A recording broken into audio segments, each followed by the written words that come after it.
Hello again and welcome to the podcast. Now, in recent podcasts, I've been talking about how to get the most from different types of photography. But in this one, I really want to share with you some thoughts and tips that you can apply, which make your photography more eco-friendly. Let's call it that.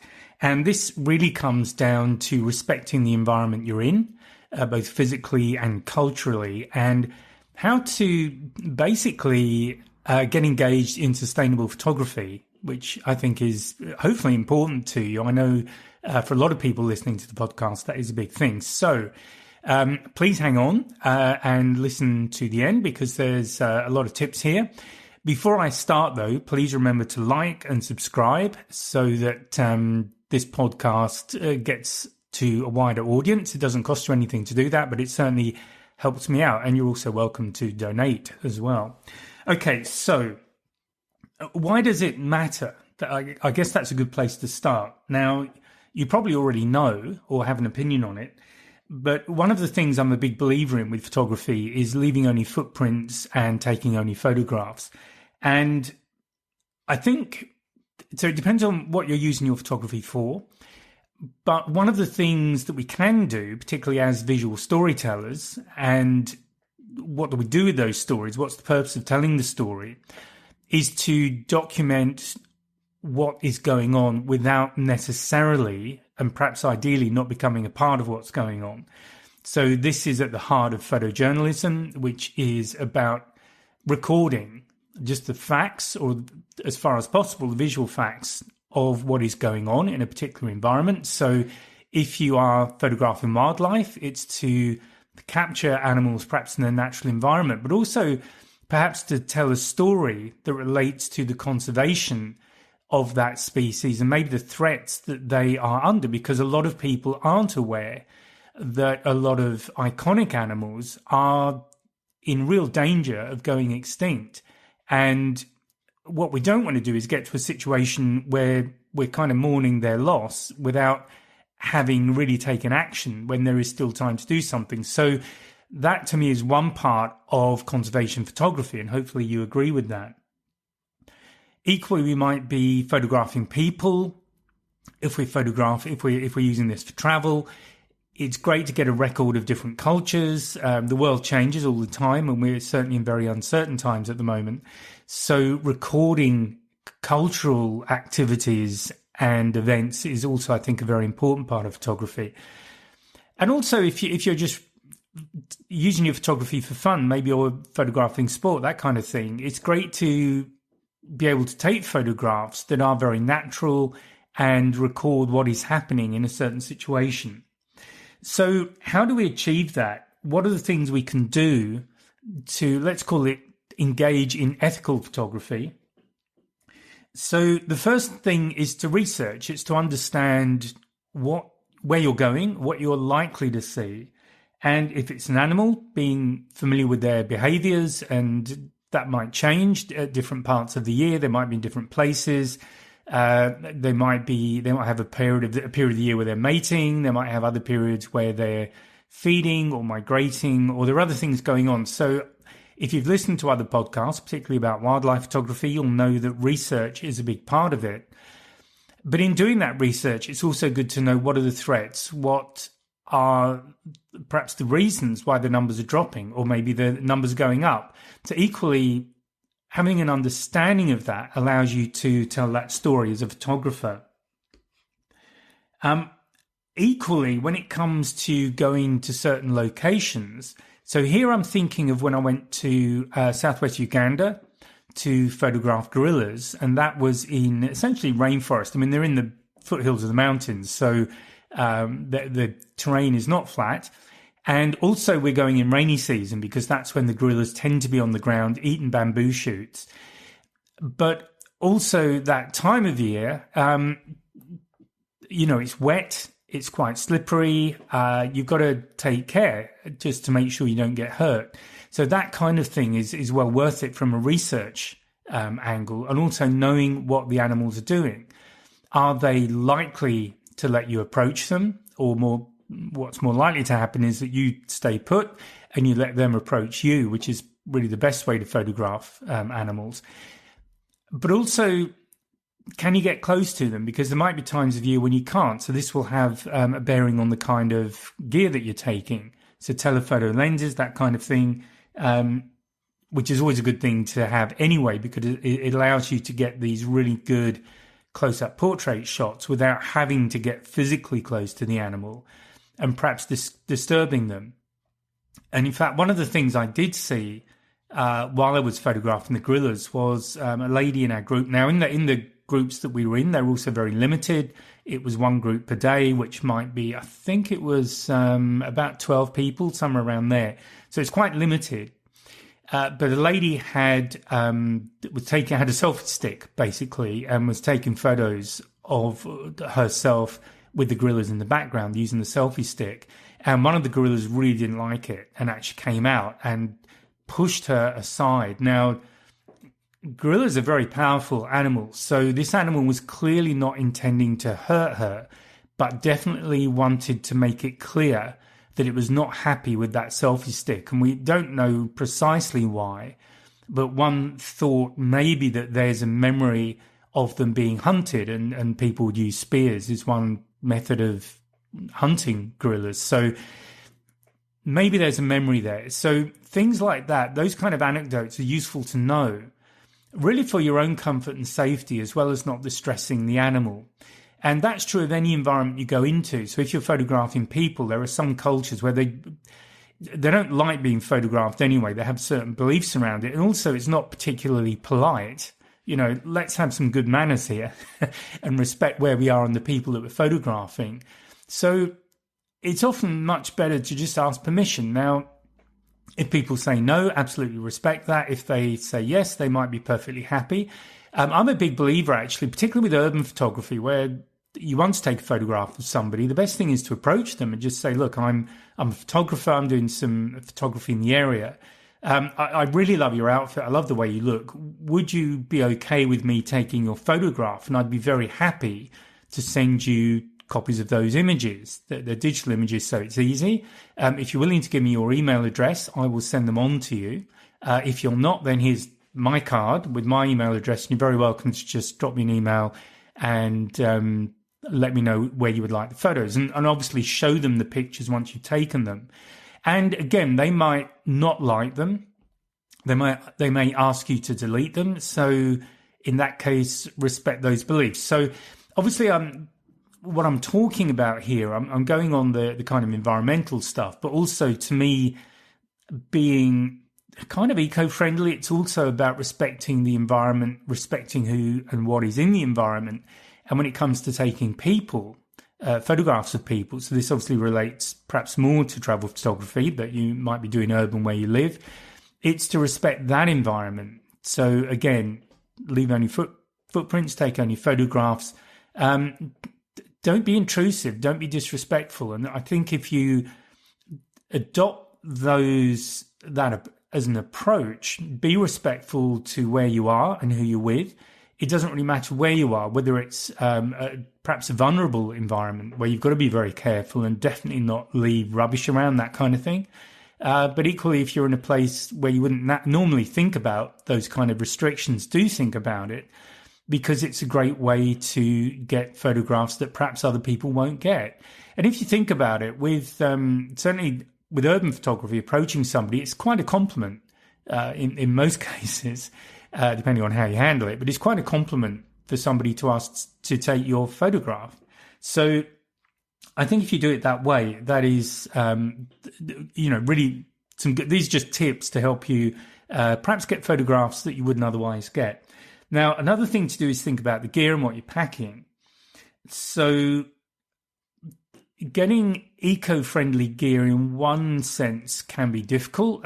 Things like tripods, you can start to get them now. They're made from bamboo or recycled aluminium, that kind of thing.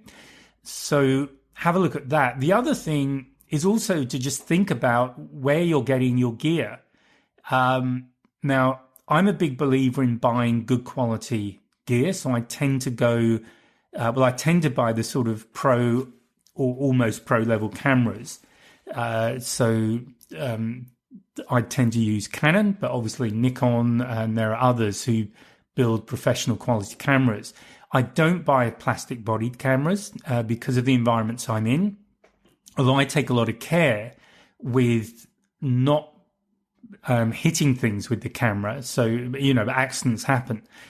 So I always buy bodies that are metal, either aluminium bodies, or they've got some kind of a structure in there that makes them a little bit more rigid and a bit more tolerant, let's say, of the odd bump here and there, because accidents will happen. And I'll also buy things like zoom lenses, so I'm not carrying a lot of gear. Now, zooms are great because it does give you a lot of flexibility in how you frame subjects, and being able to zoom in close is a real benefit. They're not as fast as dedicated lenses, as prime lenses, but equally they're much more practical if you've got to change your focal length very quickly. Just switching lenses is not that fast compared to what's happening.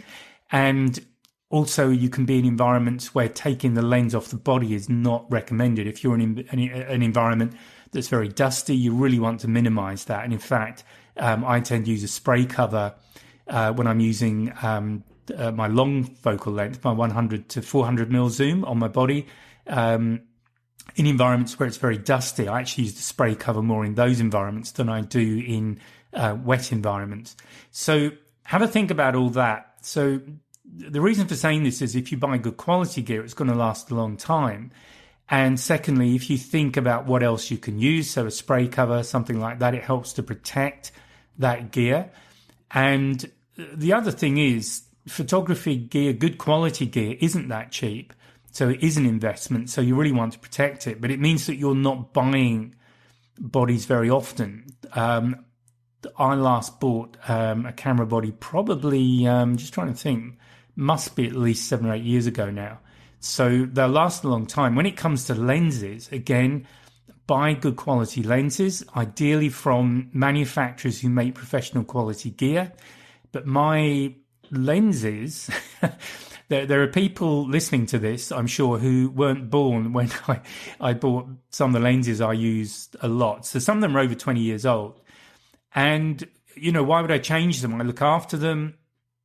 So I always leave the lens hood on the lens so that if it's on the camera body, if it does swing against something, and here I'm talking about being in boats at sea, so everything's moving, there's a lot of metal about, so lots of potential places where my camera can just swing in a moment and hit something.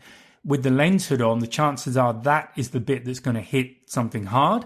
And because it's plastic, it will absorb a certain amount of energy and it protects the end of the lens. Without that, it would be the end of the lens that's hitting something hard, and that could do real damage to it.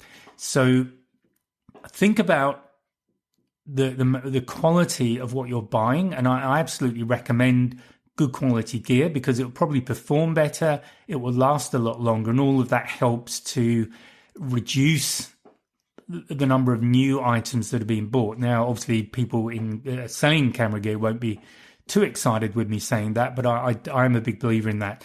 The other thing, of course, is to buy second-hand gear where you can. Again, buy good quality gear, but you'll save money on it.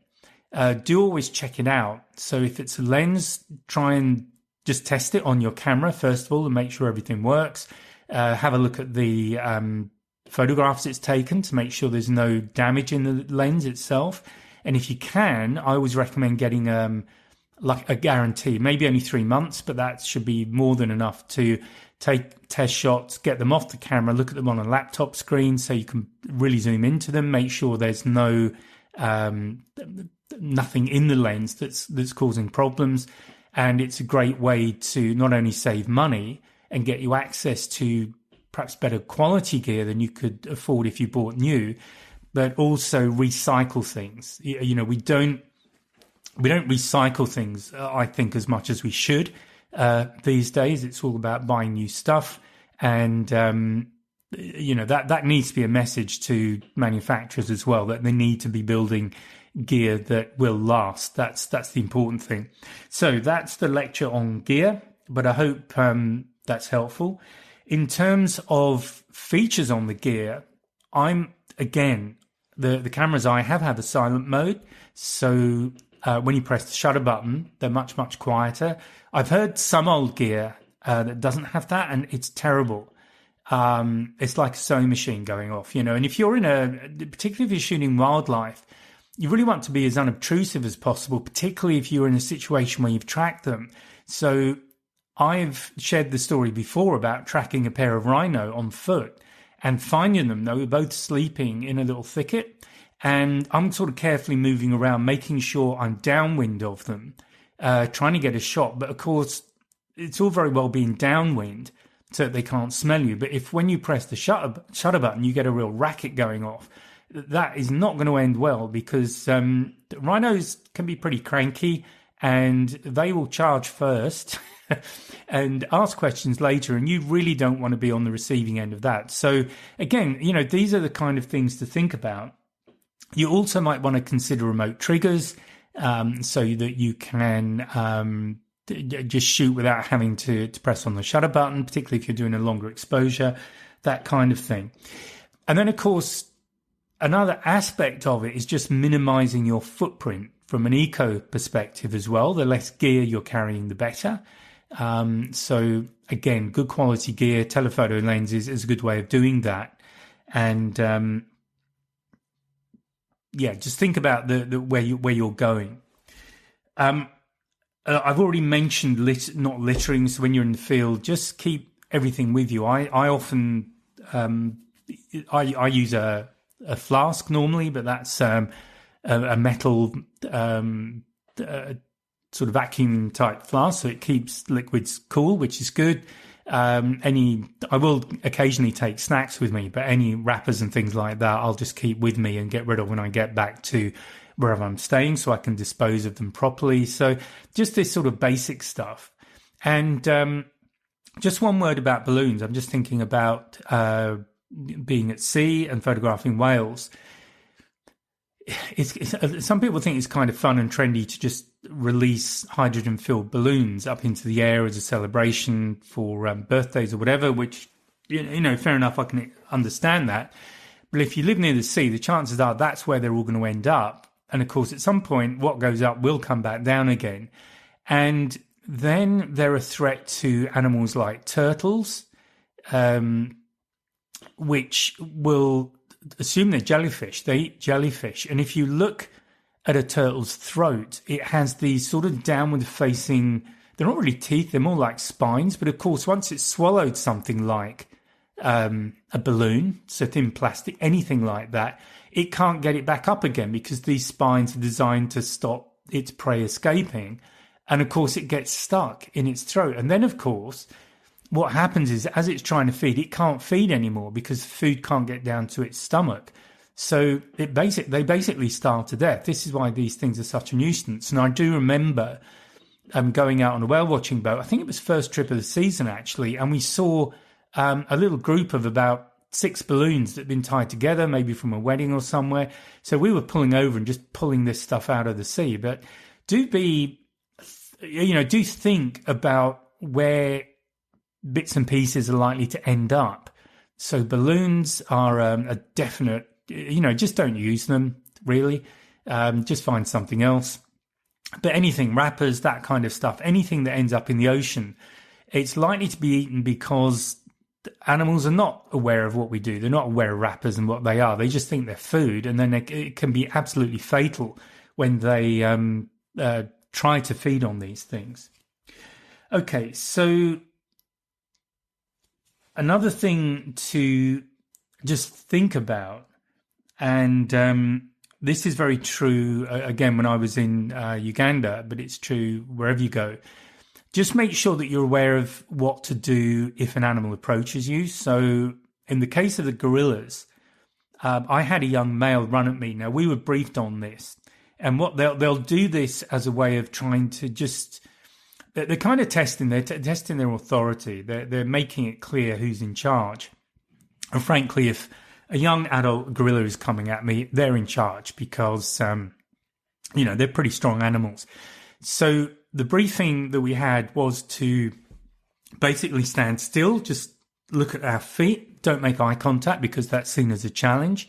And this gorilla ran up right next to me, and I just stood there studying the grass. And after, it felt like a while. It was probably no more than maybe 20 seconds. I don't really know. It then moved off. But remember, eye contact is generally you don't want to be getting into a situation where the animal is running at you. If it's likely, though, always get local guides, get local people who know what they're doing, unless you are really familiar with the animal. But yeah, just make sure you understand what to do if that sort of thing should happen. Make sure you know where the restricted zones are. There might be areas of national park, for example, that are where there's no access because they are maybe trying to let the flora recover, but it might be to let the animals have a bit of a break as well. So again, always understand what the restrictions are and the rules are where you're going. Stick to tracks, all that kind of thing. So this all comes down to just doing the research, basic research, and being very conscious of what the rules are. Coming back to the storytelling, when it comes to your photography, think about how you're going to tell the story of where you are and what you're seeing. So a good way of doing that is to run little sequences of photographs because they work well on social media. They work well in a photo book. So you might have the environment, you might have the animals, you might have detailed shots, which might show threats to the animals. If there's areas of damage, or something else that's going on, there might be evidence of people doing things they're not supposed to do. So it could be traps, it could be poachers, could be anything. But again, tell the story. So be aware of what the likely stories might be. So it again comes back to research. What are the threats to animals in that area? And what can you do to raise awareness? Because you might help funding, for example. There can be groups who are working in that area. Most of them are organisations that rely a lot on volunteering. They might be getting some government funding, but possibly not very much. So they certainly have to be generating money themselves in order to allow them to keep going and to continue with their conservation efforts. So if they have things you can buy, that's always a good thing to do, but also make people aware of it, share their website address, that kind of thing. And be aware, be conscious that they might well appreciate you sharing your images with them. So it's something I've done with projects I've worked on. I've gone through images, I've done my post-processing, and then I've sent them off in a reasonably high quality JPEG form so that they can use them, they can resize them, they can do whatever. But it can get you a credit, which is also nice to have your photographs used by an organisation, but you're also helping them because you might well photograph something they hadn't seen. With some photography I did in Namibia with ERA, who are EHRA in Namibia. I've done work with them. And Rachel Harris, who's the managing director there, has done a podcast with me. But one of the things I noticed when I was going through photographs I'd taken of young animals were lumps on one particular individual, had lumps on the trunk. Now, this is the form of herpes, which young elephants get. But just purely from the health perspective, I sent those images across because one of the things that ERA does is that it monitors the health of the local elephant population. And I don't know, I'm not a particularly medically savvy, but that was definitely something I hadn't seen before and just wanted to share that and make them aware that this particular animal had this infection. Apparently it's something that young elephants do get. Generally, is my understanding is it's not fatal, but here again is a place where you can use your photographs for the greater good, as it were. And I also use them just to raise awareness that this is just something that happens to young elephants. And I wasn't aware of it before I saw the photographs. So again, it's just sharing things that I've learned through the people who look at my images on social media. So primarily Instagram, but also Facebook and Blue Sky. So I'm there. What else can you do? So I'm going to suggest a kind of call to action here, maybe more of a challenge to you. And that is to, first of all, wherever you are, whether you're in whether you're shooting wildlife or if you're doing travel photographs or you're just shooting your local environment, I do recommend that you adopt a kind of leave no trace attitude to what you're doing and be conscious of the environment you're in. Because if we're all doing it, then things will get better. And even if you think about an urban environment, a lot of places, a lot of litter, things like that. I'll often just pick bits and pieces up if there's a bin nearby, that kind of thing, but definitely not contribute myself. So I do recommend that you adopt that approach and make it a habit. And you're very welcome if you have stories of conservation or your encounters with wildlife or things you've learned to feature on a podcast. If you have a story to tell, this podcast is about wildlife travel, adventure photography, and I'll share my stories, but it's always good to have other people coming on who have their stories, so different experiences. You might have a different perspective, and I'm always open to that because the purpose of this podcast really is to try and provide some education, provide a perspective. So obviously one aspect of it is just using your camera, and I have my online courses where you can dive in and do that in a deeper way. And I also have the occasional workshop now. I've just started to do those. So you're very welcome to come along and join me on those so you can learn more about the practical aspects of different styles of photography. But what I think is really valuable, though, is people sharing their stories. So you're very welcome to get in touch and we can record a podcast together. I do also recommend that you take a look at any guides that are available. So I've recently started publishing ebooks at the time of recording.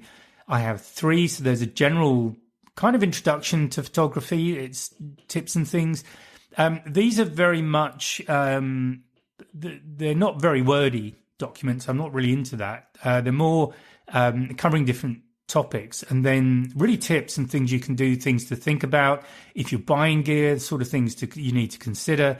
So they are intended to be very practical, and there are 3 at the moment. So as I say, there's more of an introduction to photography, and then there's one on portrait photographs, and there's another one on wildlife. So that's what I've got at the moment. So again, if you would like to have access to that kind of resource, price-wise, they're sitting at about €5, just under.